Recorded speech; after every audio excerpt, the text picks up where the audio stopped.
मित्रांनो, महाराष्ट्रामध्ये महाविकास आघाडीला असं वाटतंय की लोकसभा निवडणुकीच्या काही जागा आपण काही प्रमाणात जिंकल्या म्हणून विधानसभा आपल्याला तेवढी सोपी जाणार आहे, असं अजिबात नाही. त्याच्यातच त्यांचे स्वप्न इतके मोठे आहेत, ते म्हणतात ना, मुंगिरी लाल के हसीन सपने, तशा पद्धतीनं त्यांचे स्वप्न आहे.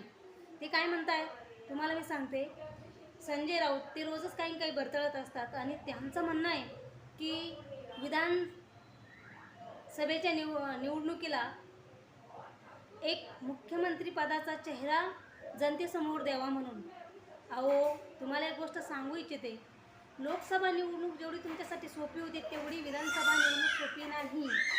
आणि हे तुमचा भ्रम आहे की तुम्ही ज्या पद्धतीनं लोकसभेला नरेटिव्ह सेट केलं होतं ते नरेटिव्ह सेट विधानसभेला चालेल अशातला भाग नाही आहे. त्यामुळं तुमच्यामध्ये तुम्ही अगोदर विधानसभेच्या तारीख आणि आचारसंहिता लागा अगोदर तुमचा चेहरा सिद्ध करून दाखवा.